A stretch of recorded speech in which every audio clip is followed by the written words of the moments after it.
For your halftime entertainment, we celebrate the 43-year reign of the Speed Metal Kings, Metallica. With 9 Grammy Awards and 14 nominations, 38 concert tours worldwide, and 11 studio albums that span 4 decades, the Titans of Thrash remain the standard by which all other metal is measured. We begin with a 1984 classic from their second album, For Whom the Bell Tolls, followed by the 1992 tour anthem, Wherever I May Roam. And then, let's turn down the house and light up the stage for the Auburn University Marching Band and their show, Metallica.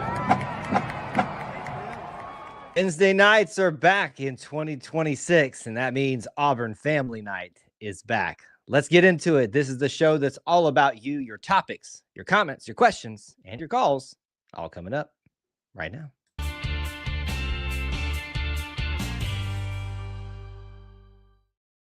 War Eagle, everybody, welcome back to another edition of E2C Network Live, where we get together, we sit down, we discuss and share in the Auburn experience, all about Auburn sports, Auburn culture, Auburn family stuff. An easier way to say it, though, is if it's orange and blue, it is what we do. So thank you so much for joining us in what we're going to be doing this evening on our live Auburn Family Night time, what feels like forever with the holidays, conflicts on Wednesday nights during those holidays, and everything else. We are back ready to do the granddaddy show of them all here at E2C Network. I would venture to say the very first of any type of live stream that we did on a regular basis. So with that being said, let's get this evening kicked off by welcoming you. Thank you so much for joining us. Live, replay people, however you got here, whenever you got here, let us know that you're here. Say hello, War Eagle. What if you're a fandom of some other persuasion that you're here? Whatever you need to do to make yourself feel welcome, please go ahead and do that now. And we want to hear from you throughout the stream. Topics, comments, questions, and calls. In fact, we're going to open the call-in link now for those of you that would like to utilize that, and you can get in line now to call into the show. I think we're all going to be a little bit out of practice on this, especially me speaking. But regardless of all that, we're here, we're ready to go, and we're ready to have you here as part of the show, as we always do.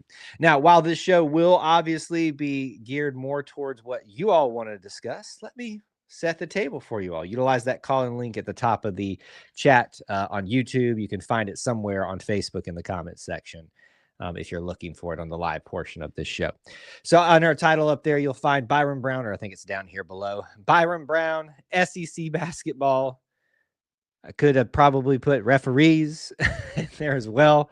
There are a variety of things that we can do to get the show started off on a fine note this evening, and to get the juices flowing with all of the different topics and things like that.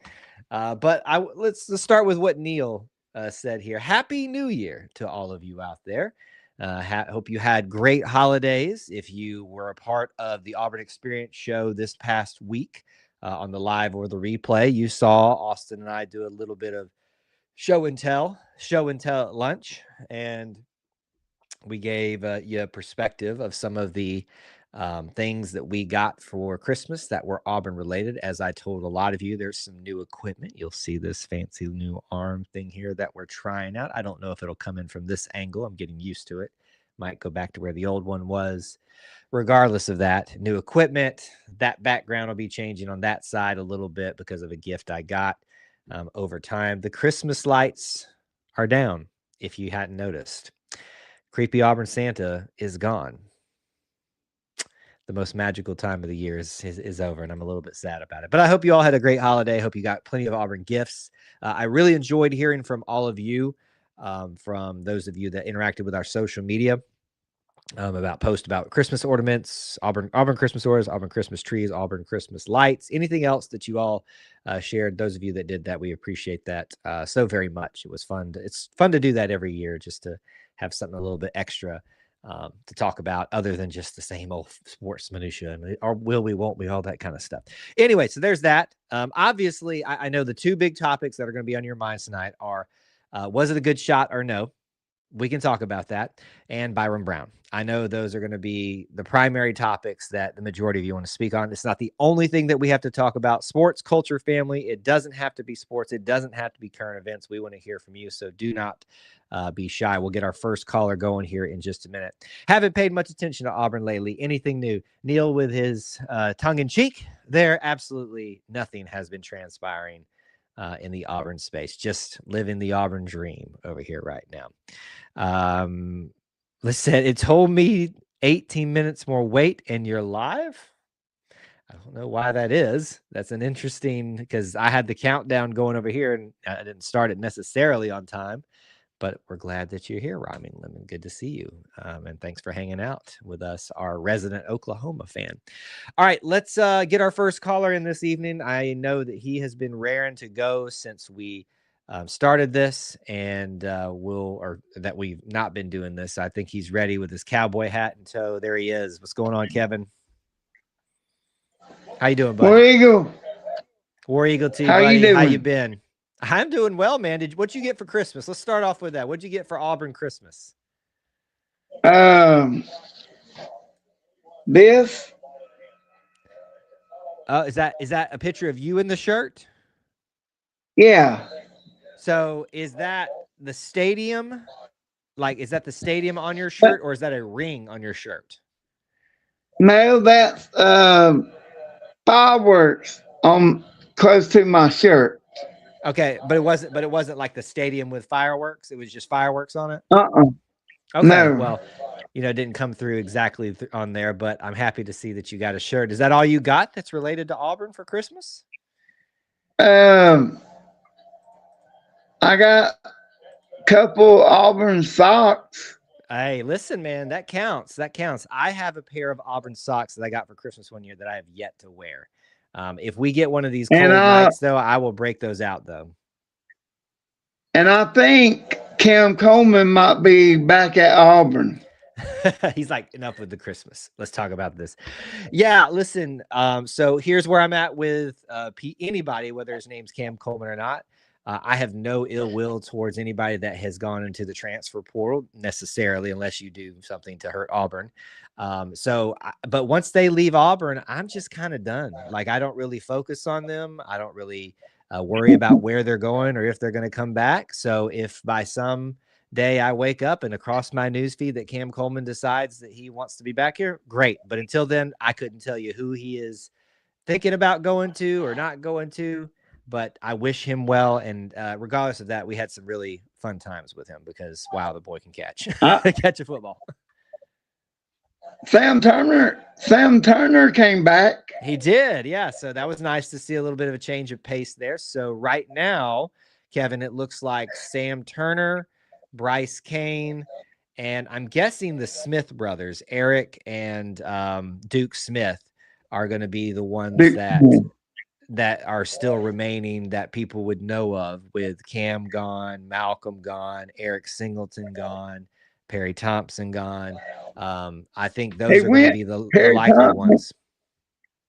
Perry Thompson went to Minnesota.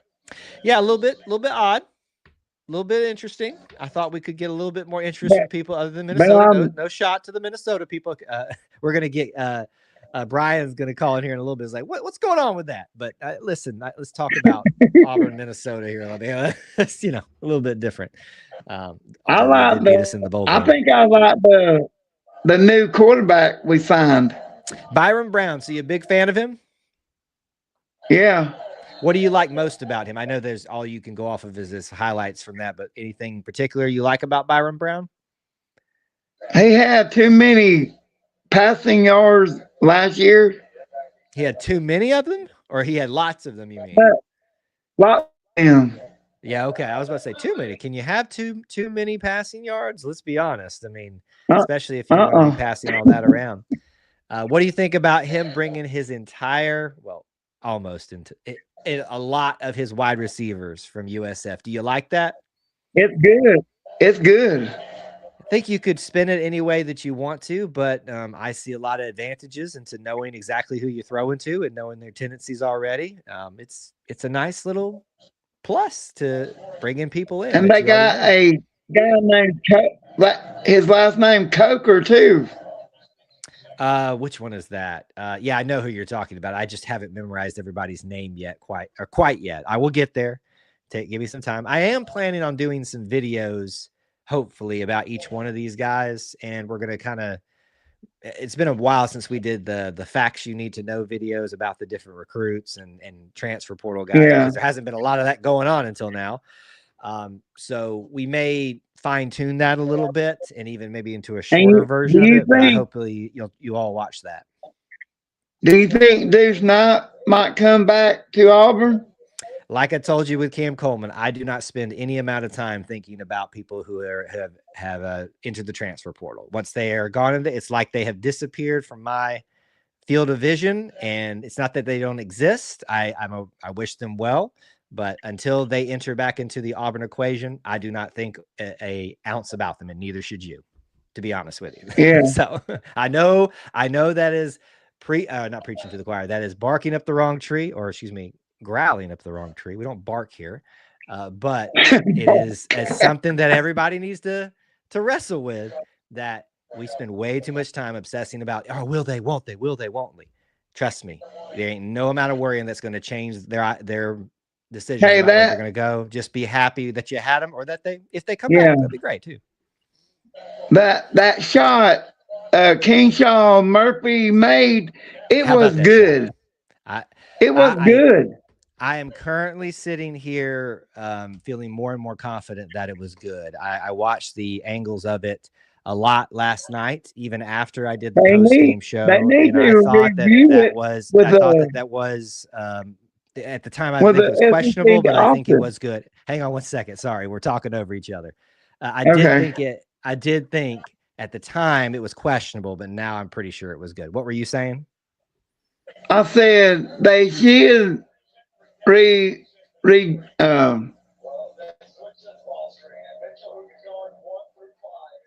need to talk to the SEC office about it. According to our beat writers, the administration, John Cohen, other staff members, and Coach Pearl were all on the floor even after his press conference discussing things. So I don't know if that was with SEC officials. I promise you, though, Kevin, they will not let it go until they know that there's nothing that can be done. When I say something that can be done, I hope that you don't think that they're going to give us the win. That is just far. I wish they did. I do as well. I think this is one of the stronger cases that you could, but unfortunately that sets a precedent that the SEC has to follow from that point. I don't think we're that lucky.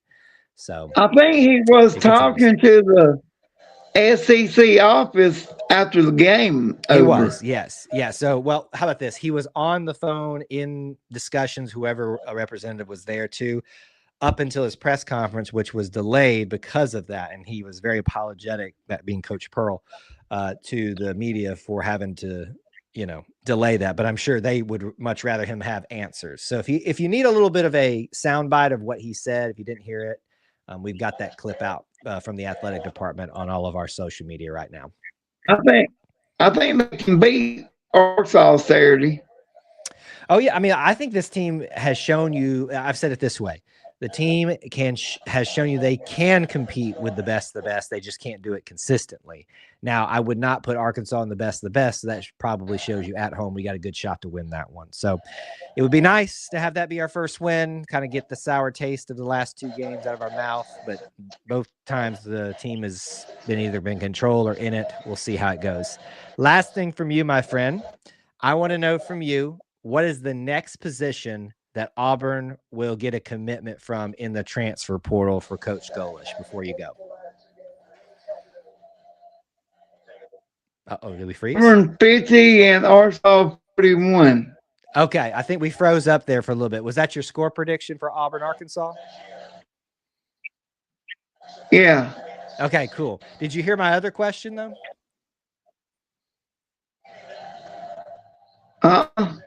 I think we're having some connection issues. So we'll leave it with that, Kevin.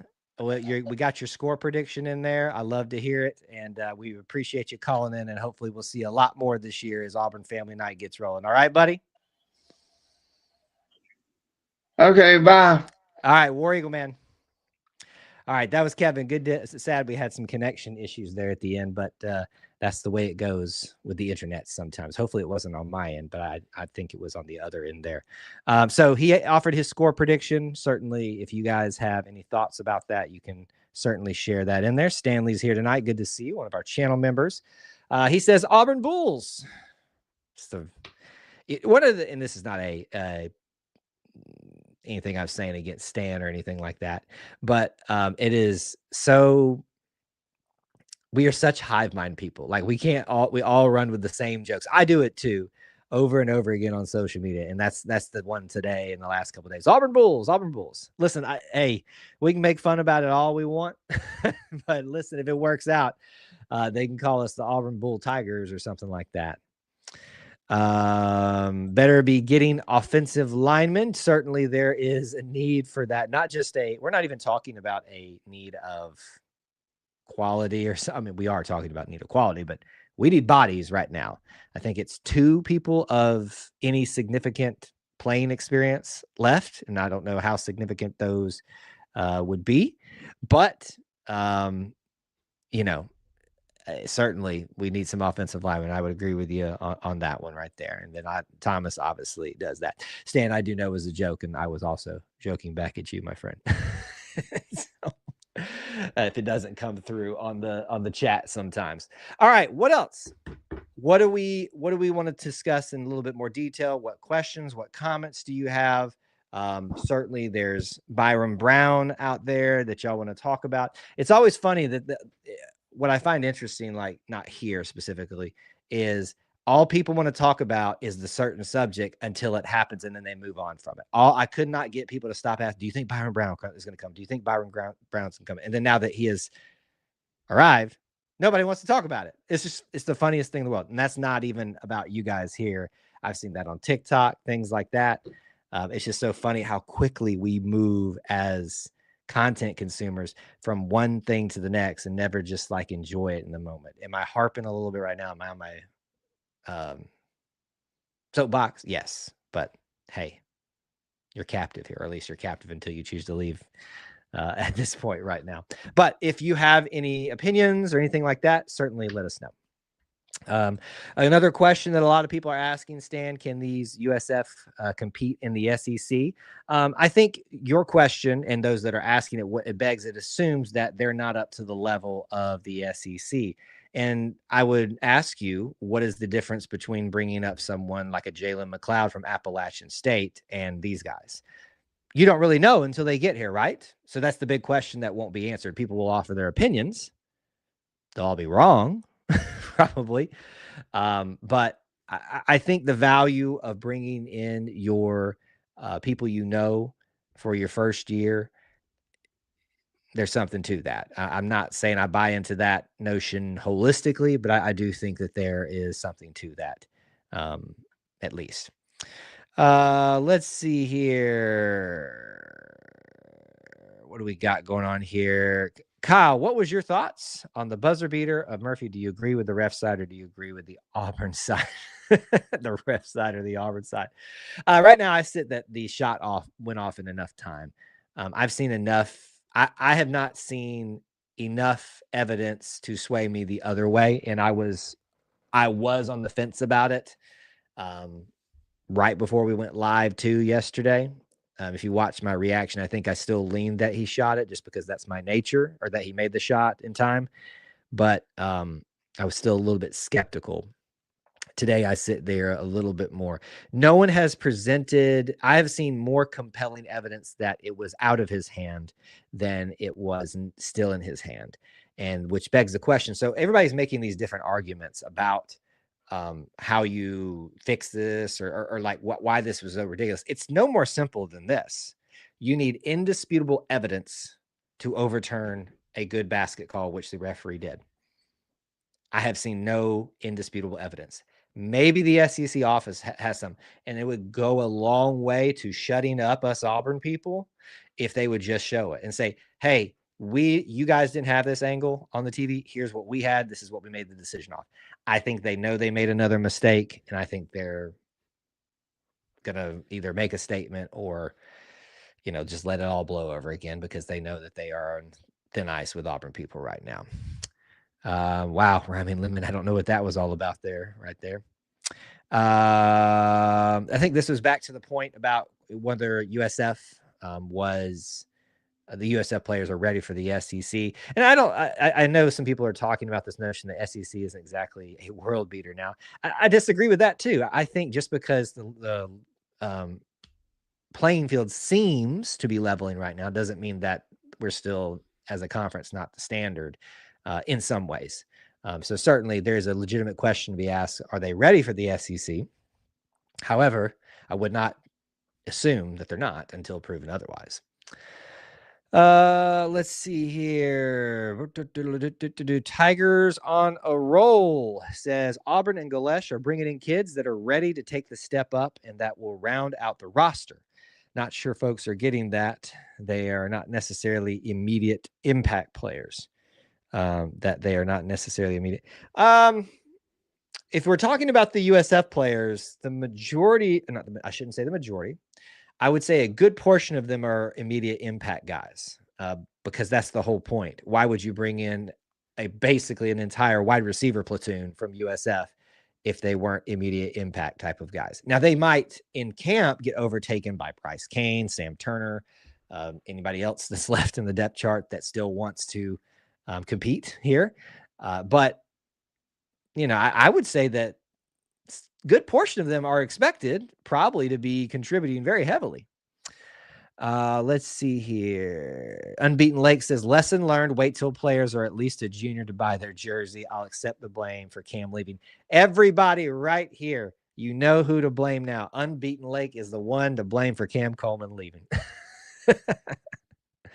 It's fine. We blame Austin for everything else at this point, so we can always just switch it back over to there. All right, we got our next caller ready. We'll get him in just a second. Let's run through some of these real quick, though. What O-line guys are out there that are realistic gets? Jason, I don't spend a lot of time these days worrying about people who haven't committed to Auburn. However, our guy that's on the line in a second might have some opinions, so I'll let him speak on that if he wants to. But that's not something that I tend to focus on these days. I only focus on what's in front of us and what the facts are right now. But I'm sure there's a plethora of 3,000 players in the transfer portal. A good portion of them are probably offensive linemen. War Eagle, you are welcome. He says indisputable evidence to overturn it. I agree. Yeah. I mean, that's where I'm sitting at, as I have seen better evidence that it did not need to be overturned than to be overturned at this point. Looking through here, see if we've got anything else. You bought Tahad's too. My goodness. All right, we can blame Unbeaten Lake for all of the travesties of this year. Cam Coleman leaving and Tahad just struggling in at home. So you brought it on yourself, sir. I think he is ready. I think he has taken his time to adjust to the changes, and let's see what he thinks. Let's go to school. Professor Thomas, what's going on? How y'all doing this evening? War Eagle, y'all. How are we feeling, man? Brand new year. I feel pretty good, to be honest with you. Yeah. I feel pretty good. Why is that? Lay it out for me. Just football wise. Yeah. Just football. I don't really want to touch on basketball. I'm still hurt. I would bet I might have to get a little bleep action here if we got you going about that one. So let's stick with football. Yeah. I really think Golish was a good hire for us. I do. Yeah. I know there are some of the Auburn family that say, well, he uses cuss words and he's kind of loud and all that. That, to me, that's how I got coached. Yeah. From Pee Wee all through high school there was words thrown around. You didn't have to like them. You didn't have to accept them, or it was just a part of what you were doing. But I like the intensity that he brings. I like that he's bringing in players that know his system. And that comes from Byrum Brown on down. Yep. I like that. Hey, we're going to be running an entire new system.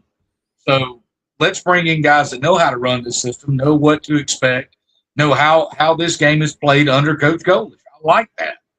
I'm excited about that. And I think that as far as the portal goes, we need a couple of things here and there. Clearly, we always need linemen. I think the next person that commits to Auburn is probably going to be a defensive lineman, not an offensive lineman.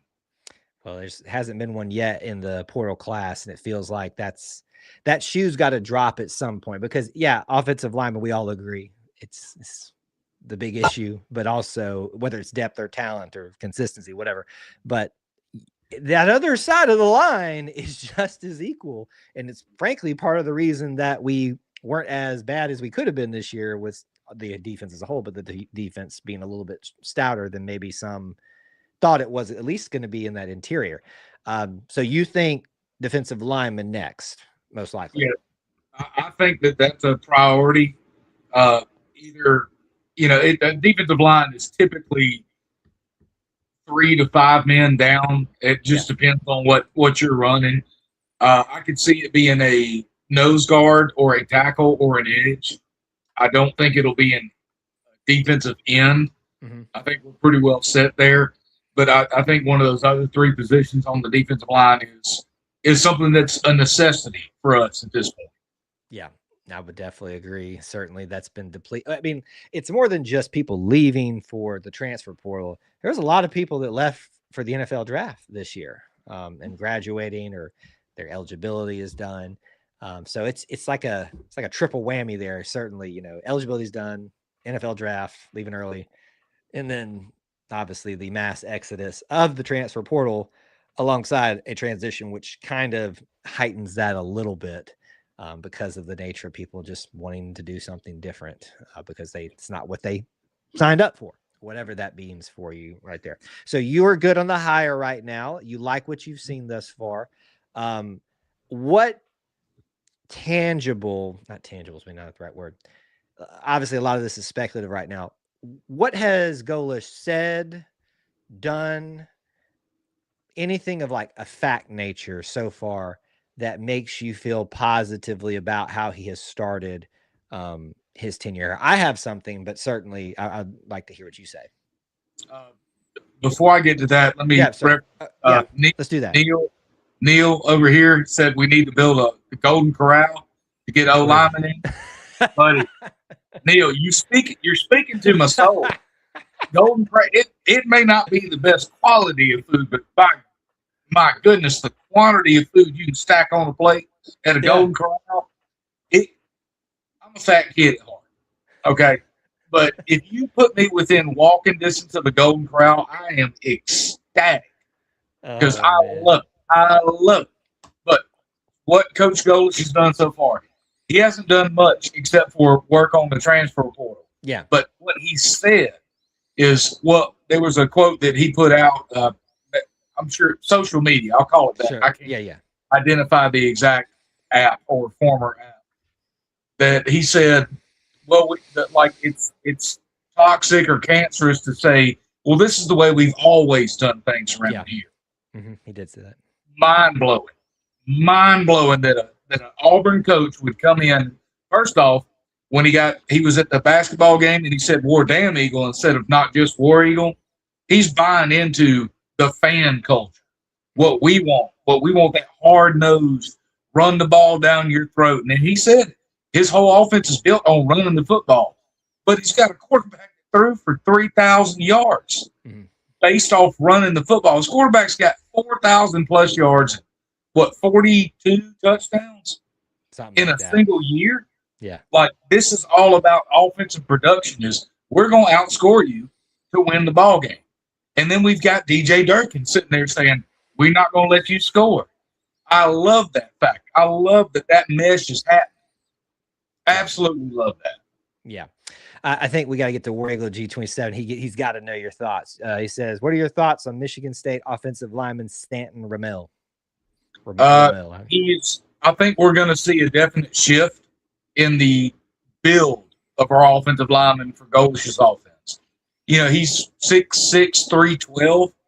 Normally in the SEC, you would see a guy that's 6'6", 6'5", 330 playing tackle, a big, heavy guy. But I think he wants athletes on the outside because that gives your quarterback a better opportunity to stay in the pocket. These edge rushers in the SEC now are so dynamic and they're crazy freak athletes. So if a guy that's 240 pounds is rushing a guy that's 330, you may say, well, the big man wins. Not in this day and age. So a guy he's tall, he's got long arms, he's got range, but he's not as slow. You know, you're talking about a 25, 30-pound difference. 25, 30 pounds means a lot when it comes to body mass and movement. Yeah. It means a lot. So I think we're going to see a shift to tall, thinner tackles that are still physically strong, physically fundamental, and I think that's good for us. I think, you know, you can't have monsters out there every single time. Mm-hmm. You got to have some athletes out there too. And you think about offensive line, defensive line, you think bigger is better. That's not always the case. The heavier you are, the slower you probably are going to move. Mm-hmm. So if you've got a better chance of, you know, kicking back to get in your pass rush stance, I like that. I think the guards will still stay heavy. The center will stay heavy to medium. But I think our tackles will be rangy and a little bit lighter weight because typically as a tackle, you're not blocking a bigger man. Yeah. You're blocking somebody smaller than you that's faster than you. So the quicker that our tackles can be, the more, I guess, fleet-footed they can be. I think it's good for us. You know, it's interesting that you said that when he committed today. I went obviously to go do our little normal social media thing. And as you're looking at Michigan State's website, I get to his profile picture. And typically on a lineman, you're expecting, you know, a certain profile with a neck and stuff like that. And I looked at this dude and I said, offensive lineman, what's his stats? Oh, I think he was listed at 6'7". I could be wrong, but that's what Michigan State said, or maybe I saw it wrong. 312 is I think what I saw. Yes. And so I'm like, hold up, what does this dude look like? And so you go to his pictures that they have on there, and obviously he looks like a legit offensive tackle, but you know, maybe a little bit rangier, as you said, like the profile picture shows, but it's really not that much different. So yeah, I think it's a great point with this emphasis on the edge position now and how athletic those guys are being, how much they're being paid in the NFL and here, obviously for what they do so well, rushing the quarterback. I think certainly that is maybe the way Auburn needs to start trending there. Reminds me of a certain other offense and a certain other style of offensive lineman that we left long ago, but I won't get into that tonight. So anyway, but he's the first, hopefully. Well, surely he's the first of many. Somewhat, I think it was also War Eagle G27 was asking me, and I said I might bring it up to you. Do you have someone out there waiting that you're hopeful for Auburn to get in the transfer portal, or that you any of interest to you that you know of? There's the kid from Ohio State that I'm still really high on him. I hope we can get him. It's either Vass or Voss that was with Kansas State. He's already committed to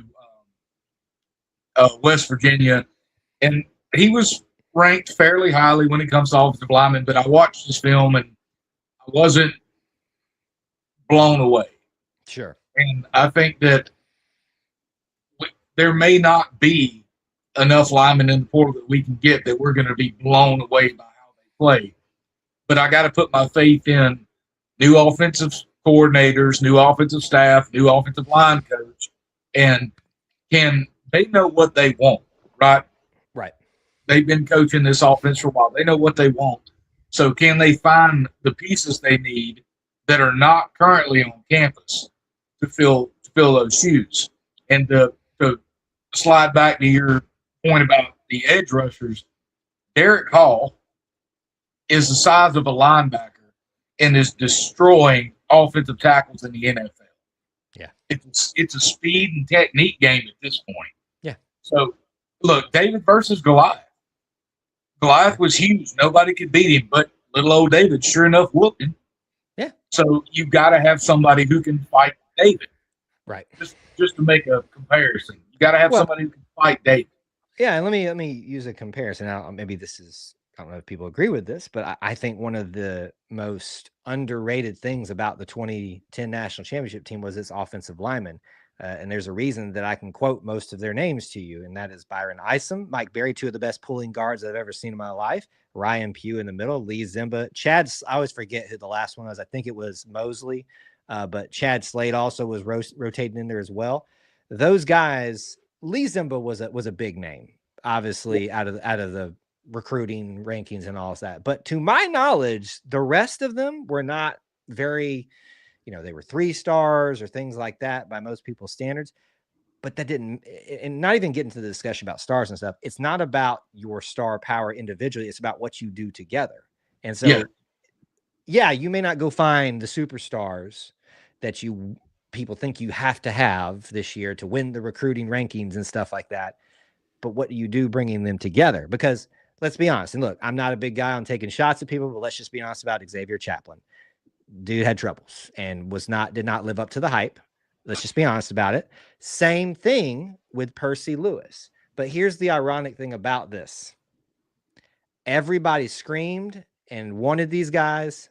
And if they had not got him, if Hugh Freeze had not picked him up, they would have been asking, what's wrong why can't Hugh Freeze do this? So it's funny how this switches, right? So you have to remember these things. Yeah, it's exciting to have the stars or stuff when it happens and things like that. But what's more important is how this offensive line comes together. And with this discussion that you individually and together have been having here about a lack of consistent play, maybe that's the problem, is we've just been trying to find the best that we can get out there and not finding the right guys that fit together. So whether it's the type that you were talking about, we're getting with the guy out of Michigan State, others out there beefing in the middle, a little bit more rangy, athletic on the outside. We need something because I would like to see you come onto this show and me ask you, how happy are you, buddy? We haven't been able to do that, but maybe twice this entire time in regards to the offensive line. So it's time. Yeah, I can hope all I want to, but production on the field is production on the field. Yeah. And the Xavier Chaplin, I can't, like the hearing thing. I'm not a professional. I'm a nerd, but that's the weakest excuse I've ever heard for all these false start penalties. My assessment of that is now you're playing big boy football and you're worried because you're getting beat, so you're jumping off the line way too early, trying to make your block. And I'd watch it game after game after dadgum game, and it was so bad. It was awful. And we're going to have to figure it out one way or another. So we got no option other than to trust the coaching staff and their assessment of who they want in there. And I don't care if the dude was a half star out of high school. If he can block, he can block. Yeah. And that's what I want. Yeah. I don't want us to bring in a class of, they're all 5 stars, but they don't mesh together. Mm-hmm. And I am proud to say that Chad Slade is now the new offensive line coach at Leeds High School. Really? Yes. That's awesome. Chad, I think, sorry, this is going to get me on a tangent. I think Chad started his own food company or a restaurant or something at one point. I don't know how that happened. I don't know if that's why he's made a change or maybe he's doing both. I don't know. But like, I love seeing like our guys, once they've left the sports themselves spotlight of being a player, what they're doing now. So I was happy to see when Chad was giving that a go, and obviously a natural fit for them is to get back into coaching in some form. So that's really cool. So you're gonna have to send you on assignment to Leeds to go talk to Chad and just see how he's doing and say, hey, send some offensive linemen our way, buddy.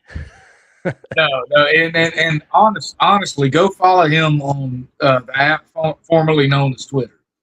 He's played the sport. He knows what he's doing. Now, he did play and graduate from Leeds' rival, Moody, who's right across the bridge. And then he was their O-line coach for some time, and they won state, but now he's on the right side of the bridge, if you ask me, coaching for the Leeds Green Wave. But, I see him every so often around town. Charles did come through work the other day. He said War Eagle. Good.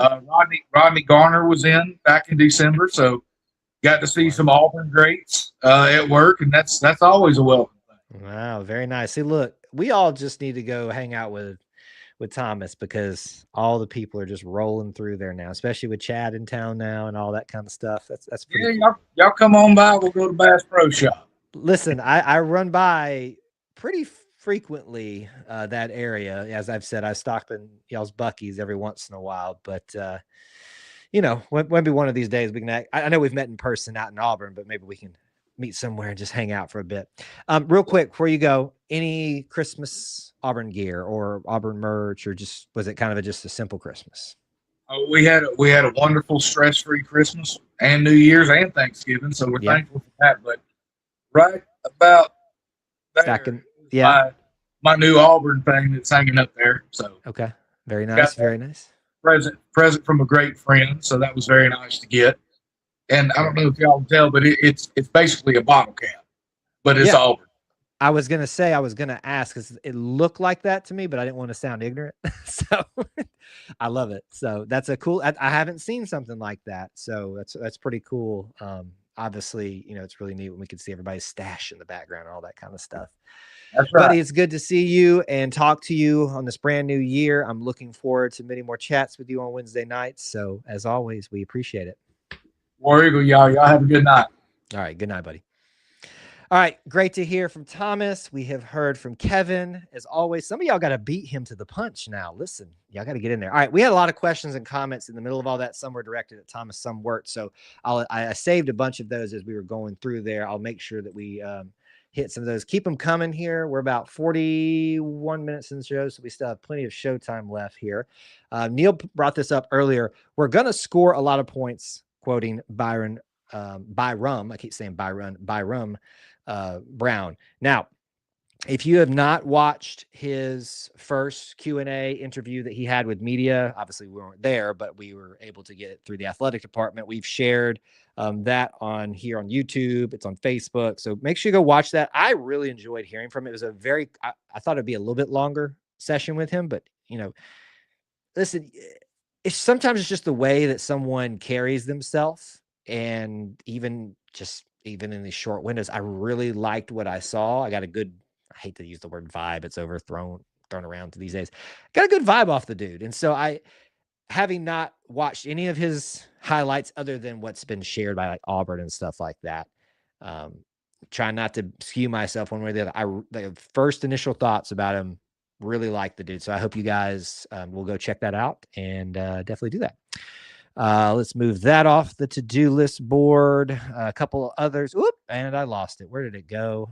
There was something about Tank Bigsby that I think somebody brought up. I have it somewhere in the hopper here. Just let me see if I can find it. Sorry, this makes terrible TV. Where did it go? Okay. Well, this is awkward. How did you get rid of that? Basically, it was about Tank's there it is. Did you notice the Tank Bigsby block on Bobby Wagner? Yeah. I mean, are we shocked? Come on, it's Tank Bigsby. He's a tank. I mean, literally. I mean, that was awesome to see him do that. Love watching those guys do what they do at the next level.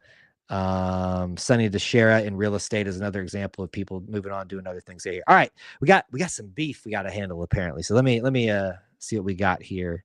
See if we can bring it up. Voice of Reason says, so I have a beef with you. I don't know if this is a legit beef or not. And feel free to call in too, so we can know exactly the context. I made a comment about not caring about who is left and caring about who is here and or coming. And you said I need to do better. Well, yeah. I think I remember this interaction on there. So if you do have a beef with me on that, probably a good idea to do that, through direct messages or something like that, unless you want to call in. And I mean, that's what the call in link is for, but have no problems talking about those things. But sometimes if it's a legit beef, it's best to just do it privately and not on the open airwaves. But I take it maybe it's not that big a deal. Certainly don't have the full context of what you would like me to expound on that. But if you would like to either call in or provide more, we can certainly talk about it a little bit more. All right, I got to find where we left off in here because now I am way behind. This is Micah to what Byrum said. But never will be an Auburn fan. I would say to him, no disrespect, but I'll believe it when I see it.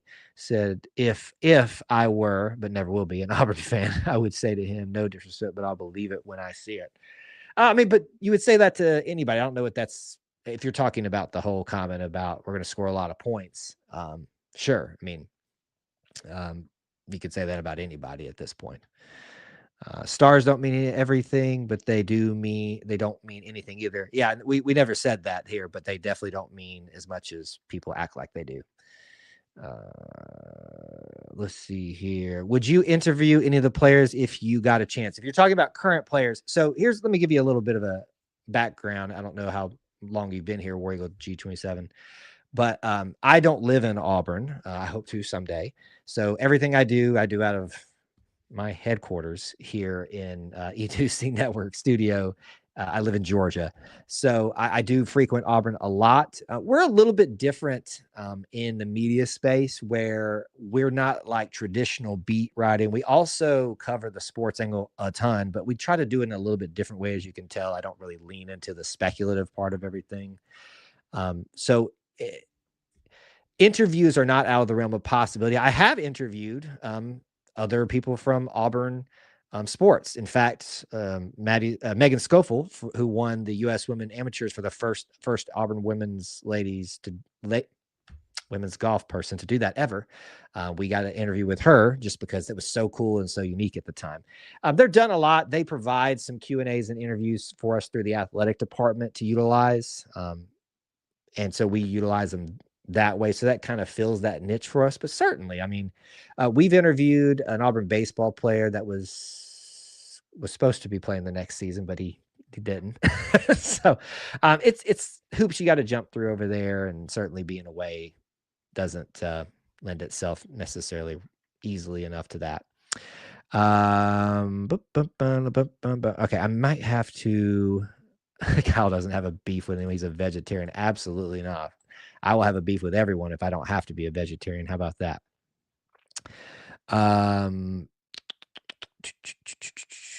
We were spot on with the Aaron Rodgers comparison with Mendoza on that Cal live stream last year. Unbeaten Lake, you are going back into the archives by referencing the Cal stream last year. That's where things started really getting off the rails.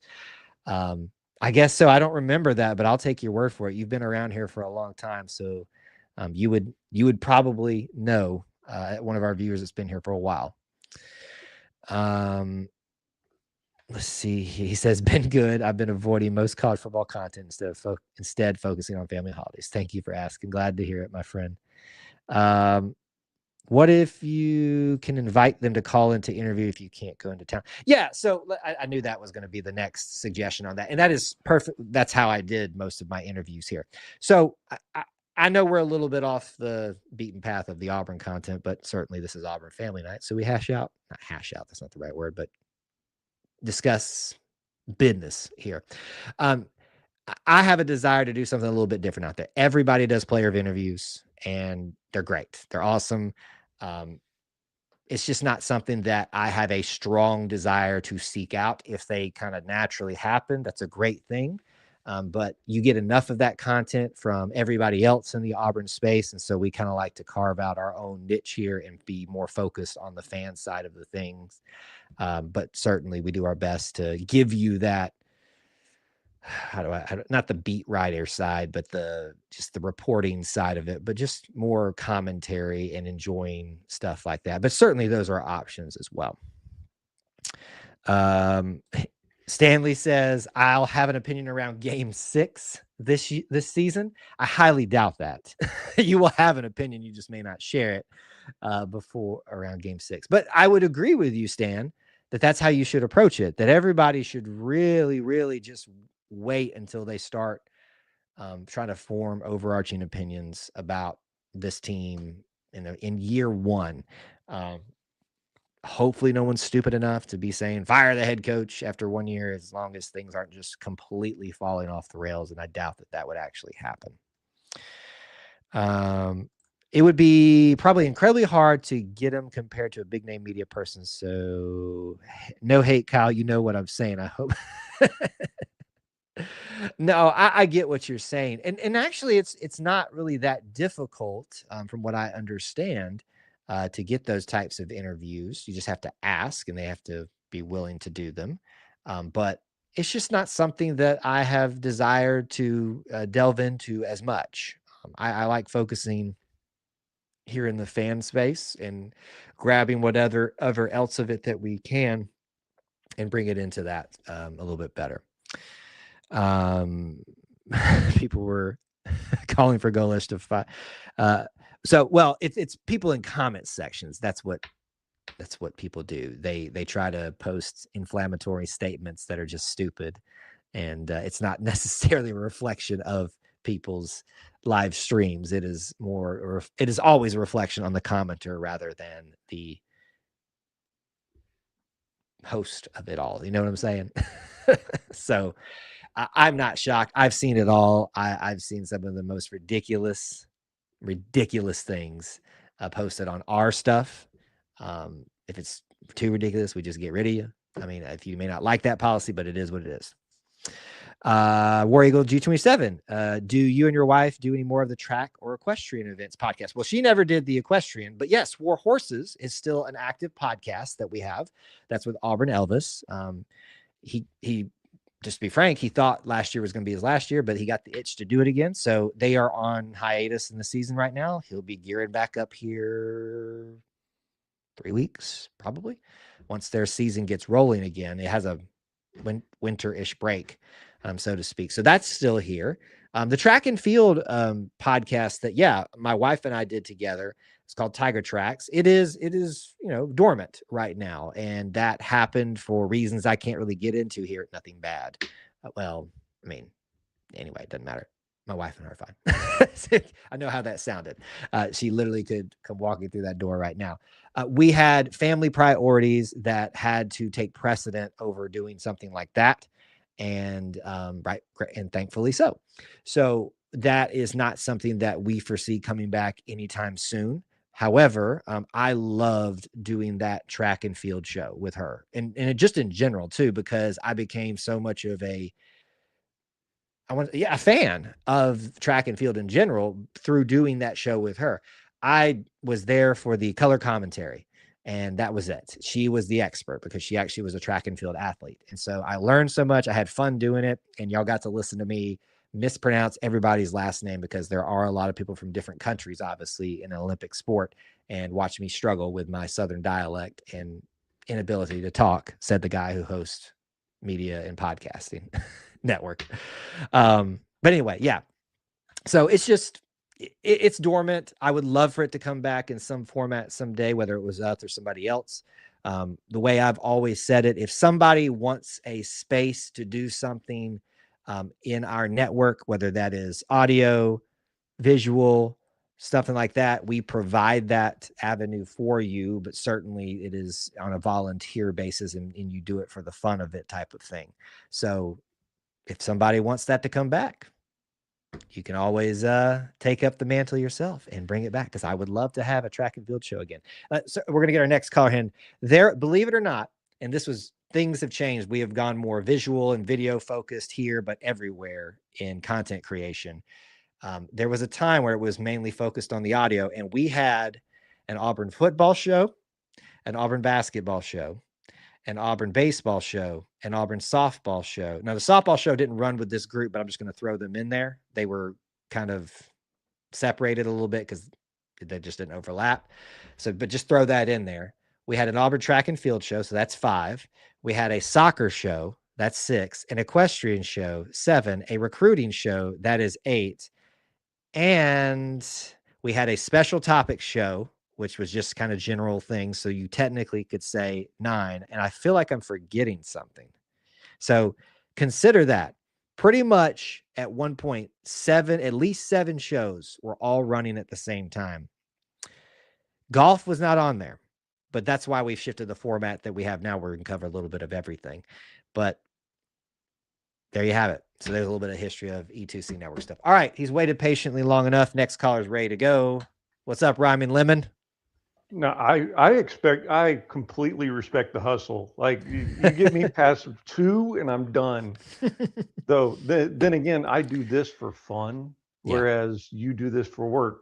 Right. But I do it for fun and work. How about that? I fell into software engineering the exact same way. Right. So Yeah, there you I go. do it because I enjoy it, but certainly when I was just rolling through right there, there were moments where it became work, and I'm thankful that we have pared down a little bit and shifted how we do things. But I mean, there was a moment I remember sitting back. I was like, I never thought we'd get to 5 shows running, much less 8 or 9. So it's been fun, this journey I've been on. Oh, don't worry. I've got guys on the other panels that are like, you still don't have your own podcast. I'm like, nah, I'm good. Thanks. It's more work than people think, because you sit here and micromanage stuff and you think about, I got to make it perfect before I start. But that's the biggest advice I give to people. Yeah, don't go in unprepared, but like certainly just start it if that's what you want to do, or have somebody else do it and you just pop in on there. Well, I don't want to do the video editing Yep. and all of that. I don't mind getting the outlines together and having fun general discourse with the other idiots that are on the panel with me, because I'm going to be the stupidest guy in the room. But I know this for a fact, and I widely accept it. Yeah. Well, listen, as long as you know what your role is, that's probably half the battle right there. And that's what I often say. Know your role. And well, not in podcasting, but shut your hole. So to speak. My buddy would always say, know your lane, stay in it. Exactly. That's a much nicer way to say it than I just phrased it. So we'll go with that one. Speaking of which, you said up front that you don't. I'm gonna agree that we got a bone to pick with you, that you don't care about the people that leave. Well, we care about the people that leave, because I have to thank Auburn. Yeah, because Cam Coleman came out of Auburn and Texas started drooling, told their short hands wide receiver that they're going to give him a pay cut, and he just committed to Oklahoma. Wow.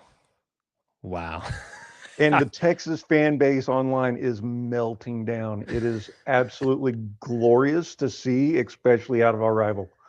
You're welcome, I guess. So,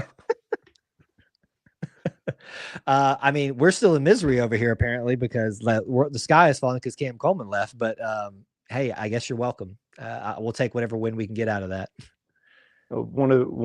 Somebody that I now consider a friend, and he's a heavy podcaster, does Locked On Sooners.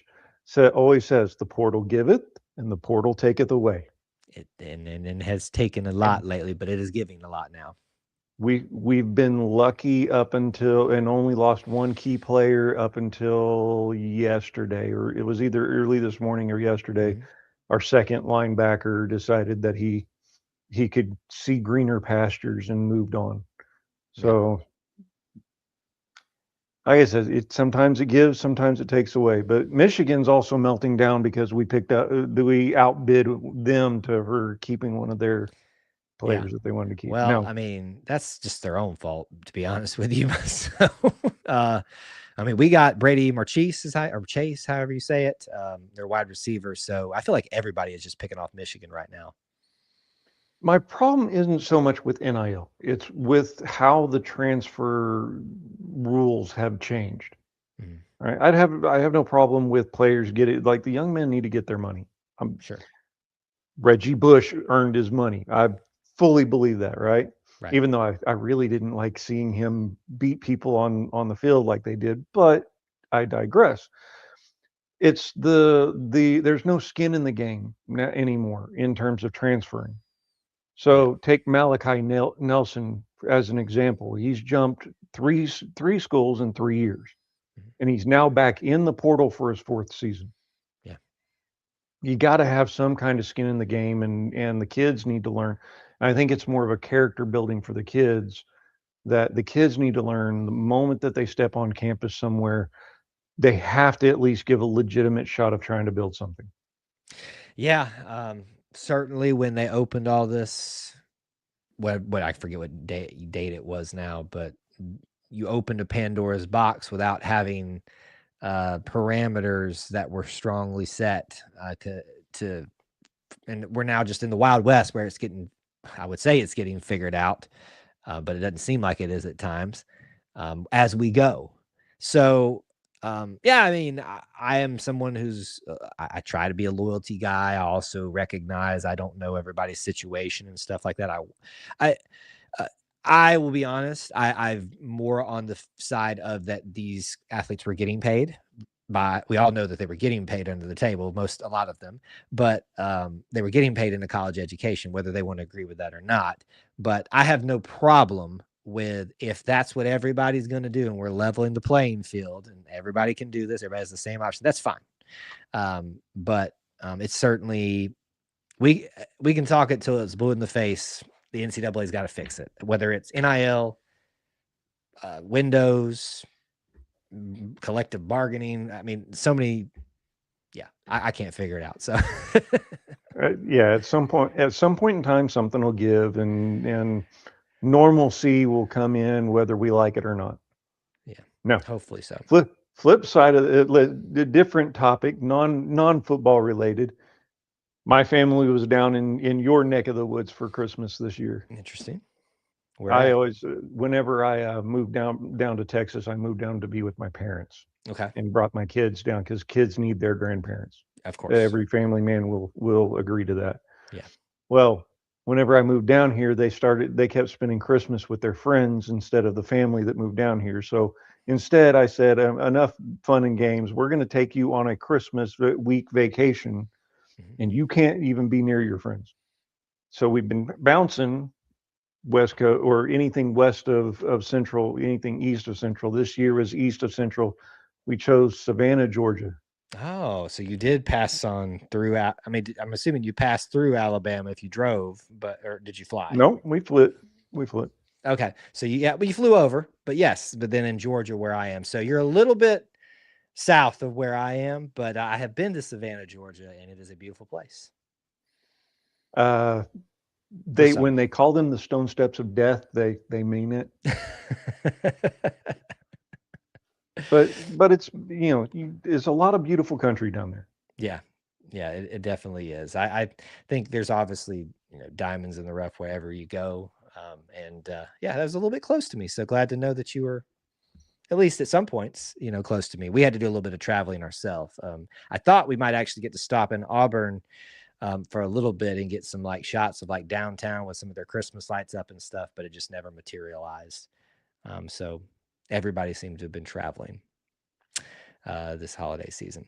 What else is on your mind? Oh, not too much. Like I said, once OU, for the record, I called OU's loss on the first round. You did? Yes, I did. And the reason I did was because if you looked at the fan base and you looked at the university, like the staff itself, not necessarily the football staff, but the staff at the university, everybody was treating it as if it was a given. Sure. It was almost like a trap game. And I'm like, you don't do this, especially with the higher tier school, especially even if it wasn't Alabama, take Alabama out of it. Say we were playing Indiana the first game, and you walk in and you feel like you have a sense of entitlement to the game. You're asking for it to be a trap game. Yep. So, and that's the way it walked in feeling like. And then we had a great first quarter, fantastic first quarter, and then Alabama adjusted and we didn't. Yeah, I was very happy to see how it started, and I told my wife, I said, just wait, it's coming. And man, I watched probably the first quarter, but I was busy that evening, so I was actually outside, came back in from, just to be frank, doing Christmas lights, and I said, knew it was going to happen at some point. I didn't think it was going to happen like this. So we were upset with your Sooners, but it sounds like you were prepared for it. So at least you were ready for it. I was. The rest of my colleagues were not. I will admit that I went through about a bottle and a half of red wine trying it while I was entertaining myself to console them from getting them off the ledge. But since then, it's portal season, so everybody's moved on, tracking the madness. And even then, this year's the first year that I've actually backed away and just tried to decompress. Yeah, and I think that's probably something that I've tried to implement even before this season for seasons now about the transfer portal. Like to me, I just focus on who has arrived more than the speculative part of it because it just doesn't interest me that much anymore. I've told this story before about, and this is like dating back to recruiting. I don't know if you remember the name Cyrus Kwanjo. Do you remember that name? Yep. Alabama offensive lineman. He was an Auburn offensive lineman on national radio and television. If you didn't know that, so it was this big the whole season. And this is back when I was big into recruiting and before I was doing podcasting and stuff like that. I following this guy, and it seemed like Auburn was inching forward, and just maybe not going to get over the hump on signing day. And he was like the last one of that day to sign. And we're all following the announcement, and it comes through. He's picked Auburn, and the stories are coming through social media that how upset his family looks, how everybody looks that he has just spurned the Tide and everybody else. And so we're all excited, like we've already had a great signing day. This just sends it over the top. And 24 hours goes by, no national letter of intent. Another 48 hours goes by, no national letter of intent. And suddenly, when you start putting the pieces together, seeing the look of his family's face, you go, mm-hmm. And I said that was the day that I stopped obsessing so much about recruiting. I cannot invest this much time, energy into someone that can be, have because of some situation off the scene, have my hopes and dreams built up to, and then just dash because they could be paid or convinced or something else behind the scenes. But anyway, that's my little short tangent of a story that felt related, but now I'm not sure that it was at the time. Well, it is relatable, but you turn around and you start. I used to say, you can never trust that a recruit is actually committed, even after National Signing Sure. Day. Like, Yep. You cannot trust that until they get on campus. And then that one came back to bite me because there was somebody that actually signed, went to campus, spent 1 week, and then walked out the door. And I forget where he went. You got to forgive me. It's my brain's mush after 8 hours of writing algorithms. You get kind of, am I still here? Do I have legs? Like, no, I hear you on that but one. yeah, I remember the actions of it happening and telling the group, like, maybe he saw the nice pretty lights and he was committed to it, but his family was just not there, and so he would have been writing off everything. Yeah. You never know what's happening behind the scenes. Similar story is offensive lineman that played for OU as a true freshman, did had a breakout year, named his last name's Green, Caden Green. I know that name. And then over the summer over the winter he goes quiet and his family goes quiet, and his dad is somebody that's very outspoken. And next thing we're like, okay, well, we're going to up your NIL and make sure that you're right. And the consortium came back with the exact number that he asked for and everything. And then they cut the student body out at him because they caught him moving out of his dorm. Wow. and just straight up outed him on social media.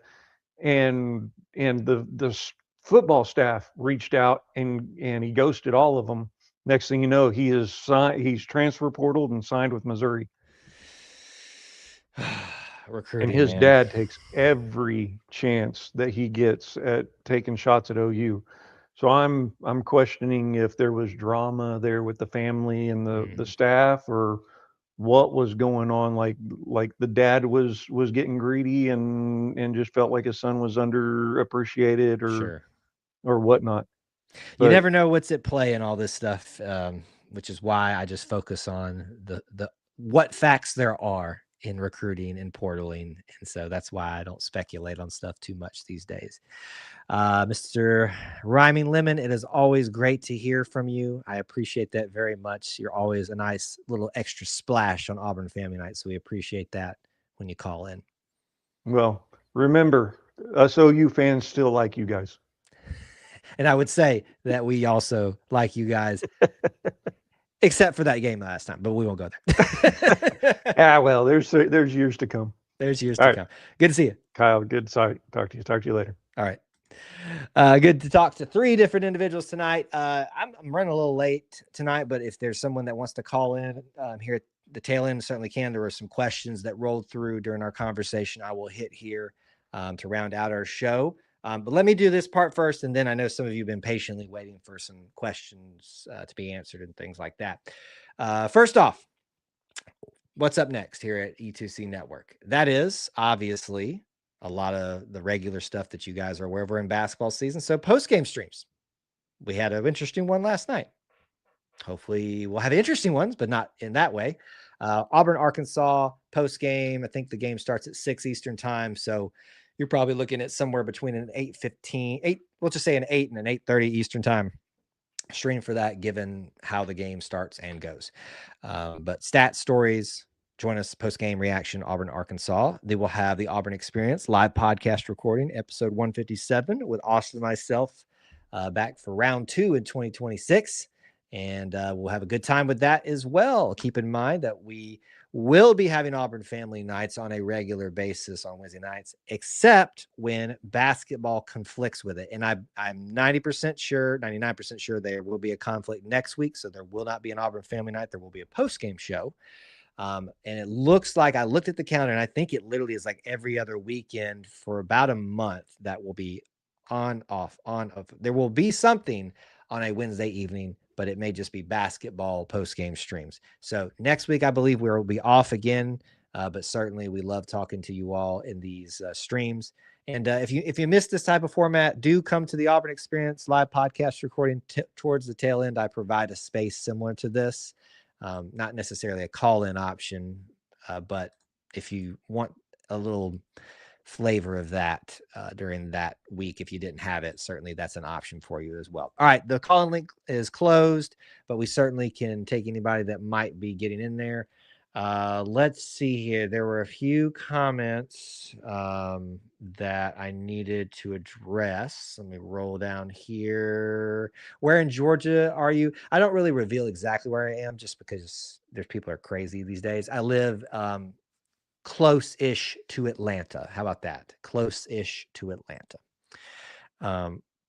What was the most difficult game for you guys to watch this year? For me personally, Texas A&M. Look like dead men in shoulder pads on offense. Kentucky.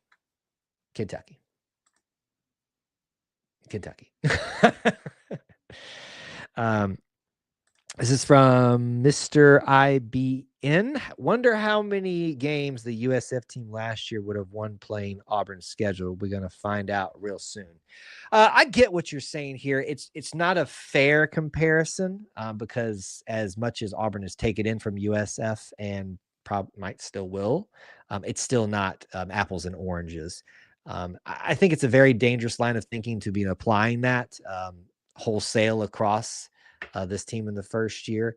If anyone thinks that somehow Auburn is going to win a national title or play for it in first year with Coach Galesh, realistically, I mean, you go out there, you play to win. I just don't think we're being realistic at this point. This isn't Gus Malzahn walking into basically his same team. This is having to destroy one foundation that you spent 3 years building to build a new one. It didn't have to be this way, but it is. Anything else? Stanley says refs don't like our basketball team either. Refs just don't like Auburn. It does seem like this. I was talking with my wife earlier, and I said, I am not a big conspiracy theorist person, but the SEC is just doing themselves a disservice by not addressing this. And maybe we even talked about it earlier here too. The fact that they haven't made a statement yet about it confirming the call or acknowledge they're only ramping that type of thought process up amongst the Auburn faithful and things like that. Final questions, final comments, final topics. Drop them in here now. I've already given you the rundown for the week. Reminders that is always tentative. You can also join us on TikTok for usually daily live streams Monday through Friday. No set time for those, but those are kind of like this, but it tends to be a little bit more rowdy over there, and I tend to have to be a little bit meaner to people from time to time. Plenty of content elsewhere. We're just getting started this new year. As I said, we'll be adjusting things here in the background a little bit over time, new equipment being tested out and tried. New Year's means new things, and we're excited to see what's going to happen in this new year. For us here at E2C Network, y'all made it one of the business-wise, y'all made it one of the best years ever. And I'm looking so forward to what this next year, whether it's about business or whether it's just about pleasure, what this is going to look like for us all in 2026. A couple other things here. Auburn has been bad so long, we just don't get the calls in our favor. I'd like to think that we could find a reason, even if it's that, for why this keeps happening. I don't know that it's that simple. But my gosh, this year the refs are not doing a favor to themselves. Stan says he'll take 8 wins. Hey, remember when we said 8 wins wasn't good enough? Oh, anyway, Stan knows though. All right, guys, I'm getting out of here before I get myself into further trouble. You guys are the best little family within the Auburn family. Subscribe if you haven't. We'd love to have you around. Great start to 2026 on Auburn Family Nights. I'm looking forward to seeing you the rest of the week on the rest of the E2C Network content. You guys are the best little family within the Auburn family. And I mean that. As we go, I remind you of these things. The Auburn Creed asks you to do justly, to love mercy, and walk humbly with God. We ask you to do the same. War Eagle.